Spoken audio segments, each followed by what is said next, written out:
일본의 무역 제재가 이뤄진 지 오늘로 만 3개월이 되었는데요. 불같이 퍼져나가던 일본 제품 및 여행 불매운동이 많이 잠잠해진 상황입니다. 렉서스는 올해 1만 대는 너끈히 팔 거라고 하고 닛산은 철수할 마음이 없다고 합니다. 유니클로는 신상품을 출시하면서 매출 확대를 기대한다고 합니다. 이런 가운데 오늘 브랜드스탁에서 대한민국 100대 브랜드를 발표해서 한번 가져와 봤습니다. 시청에 앞서 좋아요와 구독, 알람 눌러주시면 감사하겠습니다. 일본 제품에 대한 불매운동의 영향으로 국내에서 유니클로의 브랜드 가치가 72위에서 99위로 큰 폭으로 순위가 떨어졌다고 합니다. 국산 자동차의 브랜드 가치는 큰 폭으로 상승했지만 항공, 여행 브랜드들은 순위가 많이 하락했습니다. 현대차 제네시스는 28등이나 올라서 28위, 그랜저는 27등 상승하여 66위, 지난 분기에 100위 안에 들지 못했던 소나타도 62위로 올랐습니다.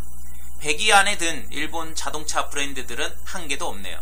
글로벌 정보 분석 기업 닐슨 코리아의 자료에 따르면 7월 첫째 주부터 9월 둘째 주까지 11주간 소셜미디어에서 일본 제품 불매 관련 게시글이 88만 건 작성되었고 포털 뉴스, 댓글, 온라인까지 합하면 100만 건 이상의 컨텐츠가 생성되었다고 합니다.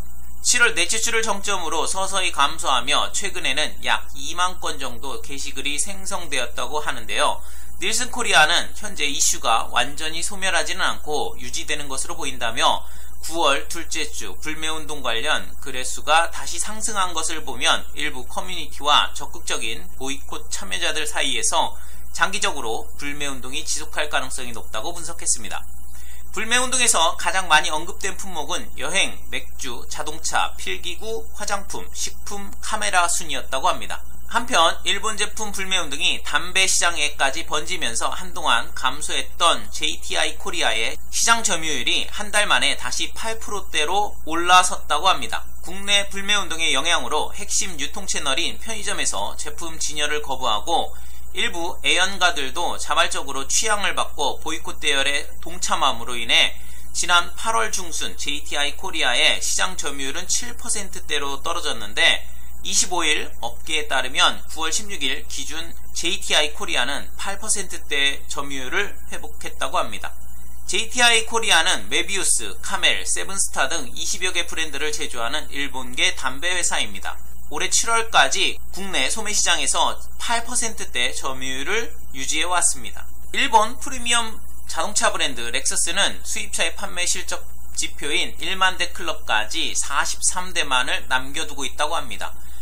불매운동의 여파로 판매량이 줄긴 했지만 다른 일본차 브랜드에 비해 선방하고 있는 것으로 보입니다. 맥주, 의류 등 비교적 저가 제품은 대체품도 충분히 많은 상황이다 보니 불매운동 효과가 확실히 나타나고 있는 반면 자동차 등 일부 고가 제품은 상대적으로 타격이 적게 나타나고 있는 상황입니다.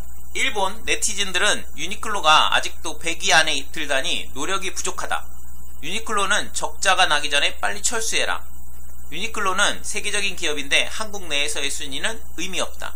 제네시스, 그랜저, 그런 차를 아는 일본인은 한 명도 없잖아. 와 같은 반응을 보이고 있습니다. 일본 입장에서는 우리나라의 일본 제품 불매운동으로 한국 기업과 한국 직원이 피해를 입지 일본 기업에 미치는 영향은 관광업을 제외하고는 제한적이라 판단하고 있는 것 같습니다. 일본의 한국 수출은 주로 소재 및 부품이 대부분이고 소비재는 6%에 불과하기 때문일 것입니다. 보배드림, 클리앙 등과 같은 대형 커뮤니티에서 자발적으로 시작된 일본 제품 및 여행 불매운동이 운동으로 그치지 않고 생활화가 되고 일본에서 수입하는 소재 및 부품의 국산화를 통해 일본이 더 이상 우리나라를 얕잡아 보지 않았으면 합니다. 시청해주셔서 감사합니다.